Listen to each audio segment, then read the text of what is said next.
안녕하세요. 의정부시 청년협의체 그리고 청년이 바꾸는 도시라는 주제로 이야기하게 된 의정부시 청년협의체 소속 이규원입니다. 반갑습니다. 저는 2020년 여름부터 의정부시 청년협의체로 활동을 시작했고요. 그리고 1기에 이어서 연임을 하고 있습니다. 지금은 이제 내년 2월에 졸업장을 받아야 하는 취업준비생이고요. 사회에 나갈 준비를 하고 있는데 사회에 나가는 단계에서 의정부에 계속 살고 싶고 그래서 내가 살아갈 의정부를 조금이라도 바꿔보고 싶다라는 희망을 가지고 있는 상태고요. 그래서 함께 의정부에 계속 살아갈 동료 그리고 조금 함께 바꿔나갈 동료를 찾고 있는 의정부시 청년입니다. 제가 오늘 드릴 이야기는 총 3가지 정도로 드려야 할 것 같아요. 아무래도 청년협의체가 홍보가 아직 조금 덜 되어 있는 부분이 있어서 청년협의체 소개를 좀 드리고 그리고 청년협의체를 활동하면서 제가 느낀 부분 그리고 말씀드리고 싶은 것 간단하게 정리를 하고 마지막으로 저는 왜 청년 참여를 하는가에 대해서 이야기를 하겠습니다. 그럼 청년협의체 소개를 먼저 할 건데요. 원래 이런 데서는 법적 근거를 먼저 꼭 꺼내야 하더라고요. 네, 제안서를 쓸 때도 추진 배경, 근거 법령 이런 걸 찾아야 되니까요. 의정부시 청년협의체는 의정부시 청년기본조례 제13조에 의거해서 활동하고 있는 청년 참여 기구이고요. 청년 관련 각종 정책의 제안 그리고 청년 정책과 관련된 의견을 제시하는 기구입니다. 근데 이렇게 설명하면 사실 오늘 좀 공무원분들이 많이 계셔서 제가 조례를 굳이 설명하는 게 맞나 싶긴 하지만 또 아직 청년협의체의 존재를 잘 모르시는 분들도 계시고 이게 또 녹화가 되고 있다고 하더라고요. 혹시 많은 분들이 보실 수도 있으니까 협의체를 잘 모르시는 분들도 계시고 또 청년협의체가 또 어떤 특성을 가진 기구인지 정확히 모르는 분들도 계시니까 좀 더 명료하게 정리하자면 의정부시 시정에 대한 청년의 참여를 확대하고 제도적으로 정례화하면서 의정부시의 여러 가지 위원회와 정책 결정 과정에서 청년의 의사를 반영하고 청년의 참여를 보장하기 위해서 만든 즉 의정부시 조례에 근거한 공공성을 띤 청년 참여 기구이다. 이렇게 이해하시면 좀 비교적 이해가 쉬우실 것 같습니다. 처음에 위촉을 받고 총회를 하면서 연간 총 2회 총회를 하면서 연간 계획 그리고 운영 방침 규칙을 함께 정하고요. 그 다음에 앞서 말씀드린 것처럼 의정부시 청년협의체의 가장 큰 목적은 시의 청년 정책을 제안하고 또 시에서 기존에 시행하고 있는 청년 정책에 대한 의견을 제시하는 것이거든요. 그래서 가장 중요한 건 정책 제안입니다.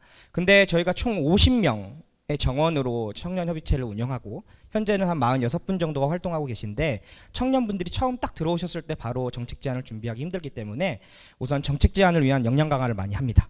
그래서 청년정책과에서 준비해 주신 청년정책학교 이런 것들을 통해서 전체적인 정책 제안에 관련된 역량 강화를 하기도 하고요.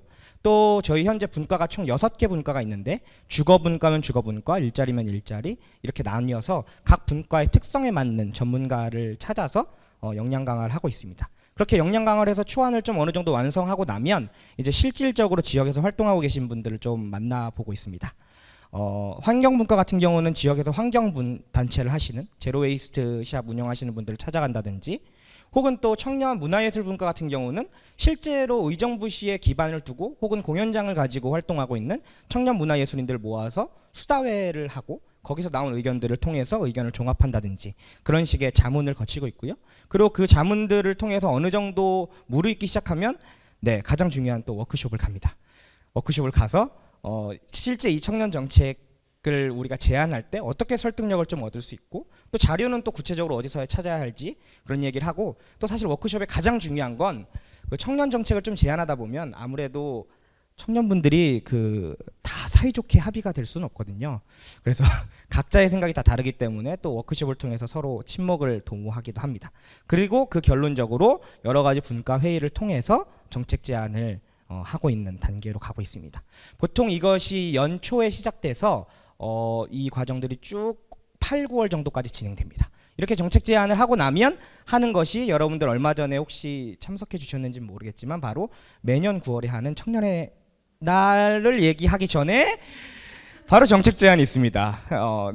제가 정책 제안을 했는데 어떻게 반영됐는지를 말씀드려야 되죠. 그래서 의정부시 문화예술분과에서 실제로 수다회에서 나온 얘기가 청년 문화예술인들이 홍보할 수 있는 수단이 있었으면 좋겠다라는 얘기가 있어서 청년 문화예술인 홍보 지원 사업이 정책화되어서 진행되고 있고요.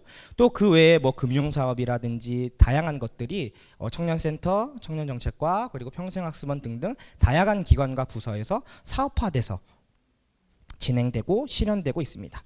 그래서 결론적으로는 이제 9월에 정책을 다 끝내고 나면 청년의 날을 통해서 청년 참여 증진을 위한 독려를 좀 진행하고요. 그 다음에 저희가 연간 가장 신경 쓰는 부분은 바로 지역 내 교류입니다. 의정부시 일자리 센터라든지 청년 일자리 센터라든지 혹은 영상미디어 센터, 문화재단 같은 유관기관과 함께 소통하고 그곳에 저희가 청년의 의견을 낼 수 있으면 또 개진하기도 하고요. 특히 올해 같은 경우는 의정부시 문화재단에서 그 문화도시 정책 페스타를 진행했는데 정책경매라는 특이한 형태의 틀에 의정부시 청년협의체 문화예술분과 분과분들이 나가셔가지고 정책경매 대상을 수상하셨습니다. 그리고 또 협의체라는 단체 이름으로 또 참여하는 것도 있지만 각각의 협의체 위원들이 지역에서 활동을 하고 있거든요. 그래서 왼쪽에 보이는 사진은 이제 저희 청년협의체의 청년 예술인이 계셔서 의정부를 기반으로 활동하는 예술인이 계셔서 그 공연을 가서 같이 독려하고 사진 찍은 거고요. 오른쪽 사진은 의정부시에 있는 축제의 스텝으로 참여한 위원을 또 응원하기 위해서 찾아가서 함께 찍은 사진입니다. 그리고 아무래도 빠질 수 없는 게 타 지역 교류인데요. 아무래도 인근 지역인 남양주시와 가장 최근에 함께 광역 네트워크 확장을 위한 교류를 했고요. 그 외에 남양주, 고양, 강릉에 이르기까지 다양한 청년 기관이나 그런 곳들을 방문해서 우리가 어떤 것을 배울 수 있고 또 어떤 방향으로 협의체가 준비해야 될지를 생각해 나가고 있습니다. 그리고 가장 중요한 게 있죠. 사실 청년 협의체, 청년 활동에서 가장 빼질 수 없는 것은 바로 네트워킹입니다. 네. 회의가 끝날 때마다 마음이 맞는 분들이 굉장히 열심히 잘 놀고 계시고요. 네, 또 환경분과에서는 아예 동아리를 따로 청년센터에서 시작해서 플로깅을 또 매달 한 번씩, 한두 번씩 진행을 하고 있습니다. 이쯤 되면 이제 약간 지루해지기도 하고 또 약간 궁금증도 생기실 거예요. 미래전략 포럼이라고 하는데 제가 나와가지고 이기원이라는 애가 나와가지고 협의체 홍보만 하고 과연 무슨 얘기를 하고 싶은 걸까? 사실 제가 청년 참여, 청년 자치라는 주제로 오늘 이야기를 해줬으면 좋겠다라는 연락을 받고 정말 많은 고민을 했는데 그때 사실 든 생각은 이거였습니다. 이렇게 얘기해야겠다. 미래전략 포럼이라고는 사실 제가 말씀드리기 힘들 것 같아요. 오늘 제가 여러분들한테 드리는 말씀은 아마 청년 현재 상황 포럼이라고 하는 게 좀 더 정확할 수 있겠다. 그래서 이제 이야기의 중반이긴 하지만 듣고 계신 여러분들한테 미리 좀 양해를 구하는 것이고요. 가장 큰 이유는 이것이었습니다.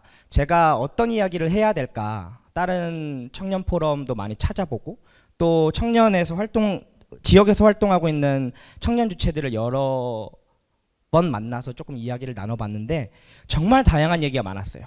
근데 사실 굉장히 공통된 이야기가 있었습니다. 그건 바로 청년도 청년을 모른다는 것이었어요. 사실 저도 좀 공감을 합니다. 사실 위원장이 되고 나면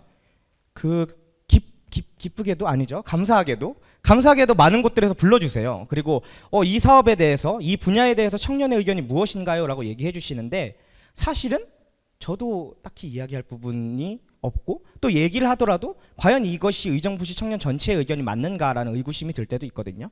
그리고 많은 각 분야의 분들을 만나봤을 때도 같은 분야에서도 얘기가 다 다르고 그분들이 유일하게 동의하는 것은 우리도 우리를 잘 몰라라는 것인데 그게 왜 그럴까 생각해 보니까 두 가지 정도인 것 같아요.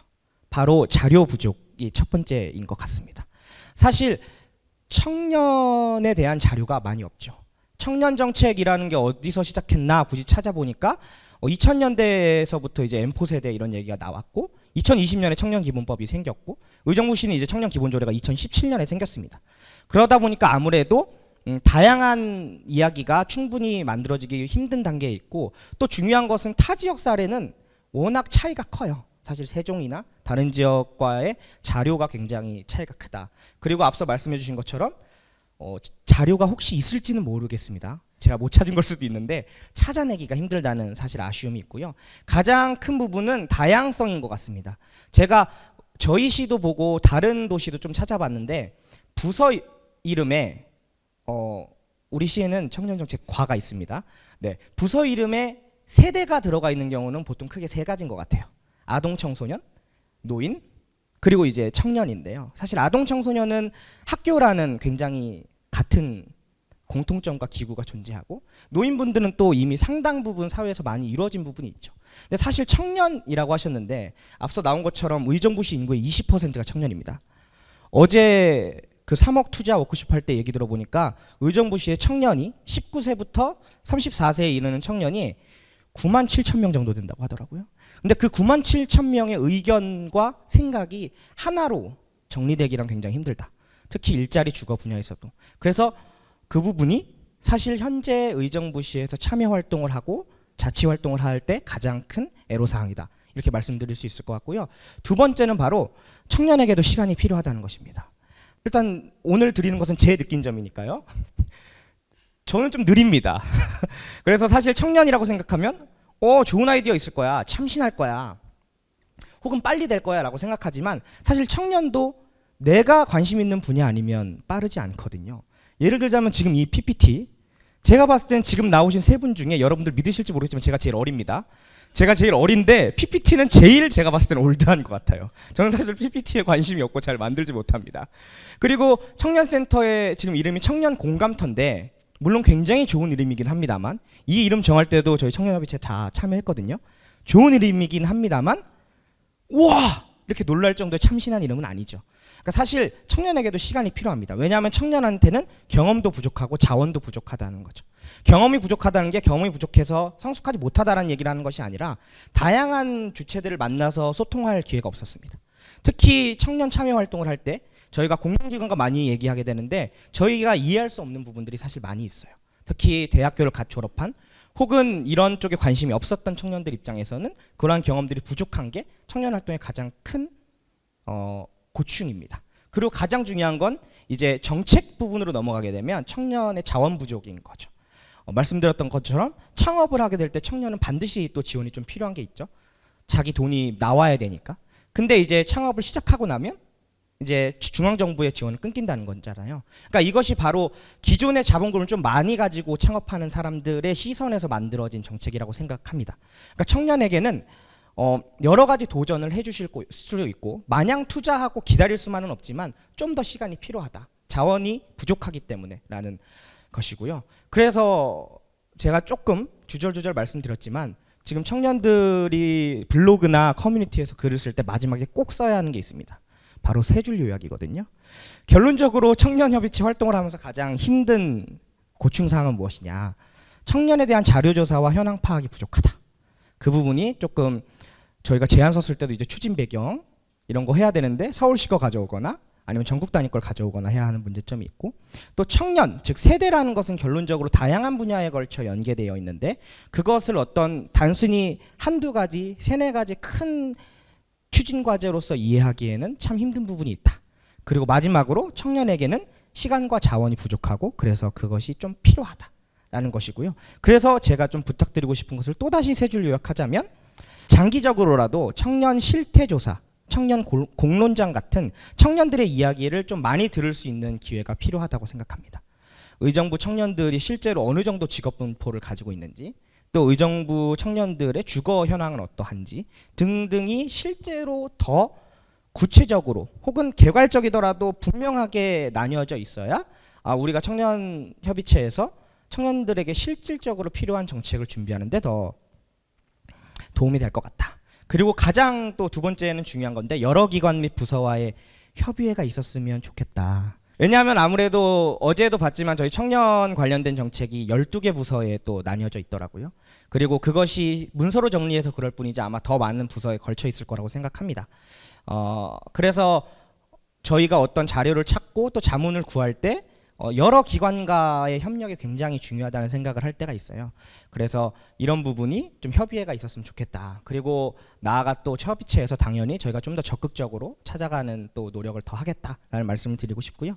마지막으로는 성과보단 과정 위주의 장기적 지원 정책이 필요하다. 그래서 이거는 그래도 그 의정부시에서 굉장히 노력해 주시고 있는 것 같은데요. 뭐 동아리 지원 사업이라든지 또 청년 공간 관련된 것들도 충분히 좀 시간을 주고 기다려주는 것이 굉장히 중요하다라는 생각을 합니다. 그리고 여기에 조금 더 제가 안 적어놨지만 좀 명확한 것은 타겟형 정책이 좀 필요한 것 같아요. 청년한테는.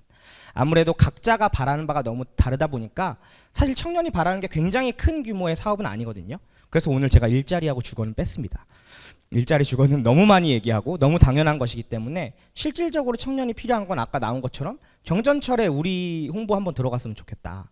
혹은 코로나 때는 줌으로 면접을 봐야 되는데 집에서 보자니 배경이 너무 이상하고 한두 평이라도 줌 면접을 좀 볼 수 있는 공간이 필요하다. 이런 것들이거든요. 그러니까 다양한 사업을 혹은 큰 사업을 하는 것도 중요하지만 작은 사업일지라도 명확한 타겟팅을 통해서 좀 더 여유를 두고 과정에 집중하는 정책이 만들어진다면 더 좋겠다. 이런 생각을 해봤습니다. 그러다 보니까 자꾸 부탁을 드리게 되는 이야기를 많이 하게 됐는데요. 또 청년협의체 스스로의 반성도 한번 해야죠. 청년협의체는 대의성과 당사자성이 부족합니다. 사실 50명이라는 인원이 적은 인원은 아니지만 실질적으로 참여하시는 분들은 한 30분 내외 정도 되거든요. 20분에서 30분 내외 정도 되는데 이 분들이 실제 청년들의 의견을 다 들을 수 있느냐? 그리고 다 당사자가 존재하느냐 하면 사실 아닙니다. 그리고 청년협의체다 보니까 아무래도 새로 들어오시는 분들도 있지만 기존의 청년 활동에 관심을 가졌던 분들이기 때문에 전반적인 의견하고는 조금 다른 게 있고 각 분야의 세부 정책으로 들어갔을 때는 또 그 분야의 청년들이 더 필요할 때가 있거든요. 그래서 저희 청년협의체에서 많이 노력하겠다라는 말씀 드림과 동시에 또 여러분들께서도 제 임기가 올해 연말에 끝나는데 네, 내년에 청년협의체 3기가 출범하는데 그 주변 분들에게 또 뭐 자녀분들에게 또 아니면 조카분들에게 꼭 청년협의체 한번 가봐라, 한번 시도해봐라 이런 얘기를 해주시면 좋을 것 같다는 생각이 들었습니다. 근데 또 제가 마냥 또 오라고 말씀드리고 끝내는 건 좀 그렇잖아요. 왜냐면 갔는데 뭐 너는 그래도 여기서 마이크라도 잡고 이렇게 얘기할 수 있는 철판을 갖고 있지만 막상 아무나 갔을 때 괜찮아? 라고 얘기하게 되는데 그래도 저는 이게 미래 전략의 시작이라고 생각합니다. 마지막으로 제가 왜 청년 참여를 하는지를 말씀드리겠습니다. 제가 이거 하면서 되게 옛날 자료를 찾아봤는데요. 제가 청소년 참여로 원래 시작했습니다. 그래서 빨간색을 보시면 아시겠지만 2013년 9월 자료예요. 그래가지고 이 빨간색에 보시면 이제 청소년 문화정책 관련 이규현 위원이라고 되어 있는데 당시에 제가 이야기한 게 주민센터 활용을 통한 청년 문화공간 확보였습니다. 그 전 기수에서 청년 문화공간 달라고 하면서 컨테이너 박스에다가라도 달라고 했거든요. 근데 그게 까였었고 그리고 그 다음에 제가 이제 당시 시장님한테 그러면 주민센터에서 남는 공간이라도 줘라라는 이야기를 드렸던 건데요. 여러분들 의정부시에 사시는 분들 좀 아실지 모르겠지만 현재 의정부시에는 총 3개의 청소년 문화의 집이 생겨 있습니다. 이 이유로. 당시에 저희한테 컨테이너도 줄 수 없다 그랬고 주민센터의 공간도 줄 수 없다고 하셨지만 결론적으로는 새마을 청소년 문화의 집이 생기고 흥선 문화의 집 생기면서 제가 또 그 초반 설계할 때 같이 참여하고 또 지금 이제 고산까지 생기고 있거든요. 물론 이게 제 노력으로 된 건 아닙니다. 당연히 그 정책적 흐름이 있었고 좋은 환경이 있었기 때문에 된 것이죠. 그냥 저는 거기에 우연찮게 함께했을 뿐인데 그래도 이걸 함께했다는 그 보람, 결실이 저한테 보이는 것이 제가 의정부시에서 청년 참여를 계속 할 수 있는 내가 조금씩 지역과 함께 바꿔나가면서 계속 여기서 살 수 있겠다라는 확신을 만드는 계기인 것 같습니다. 결국에는 경험과 사람인 것 같습니다. 일자리와 주거 문제 너무 중요하지만 일자리 주거 문제로 떠나는 분들은 사실 잡을 수가 없어요. 근데 저는 일자리 주거 문제 때문에 고민하는데 한 60, 70% 정도 고민하시는 분들에 주목하려고 합니다. 그리고 그분들과 함께 했을 때 내가 조금 힘든 출퇴근길, 왕복 3시간, 경기도한테는 자연스럽죠. 왕복 3시간의 출퇴근길을 하고 돌아왔을 때 함께 해줄 수 있는 사람이 있는지, 그리고 내가 의정부시에서 뭔가 함께하고 변화시켜본 경험이 있는지가 결론적으로는 청년들을 통해서 의정부시가 변화하는 첫 번째 미래 전략의 키가 아닐까라는 생각을 하고요. 그래서 오늘 주제가 청년의 파동이 도시를 움직인다더라고요. 그래서 각자가 물결로 있으면 그냥 평범하게 끝나고 말지만 여러분들 그리고 여러분들 주변 분들과 함께 청년의 물결이 도시의 파도를 만들길 기대하면서 또 많은 동료분들을 찾으면서 오늘 이야기를 마무리하도록 하겠습니다. 네, 감사합니다.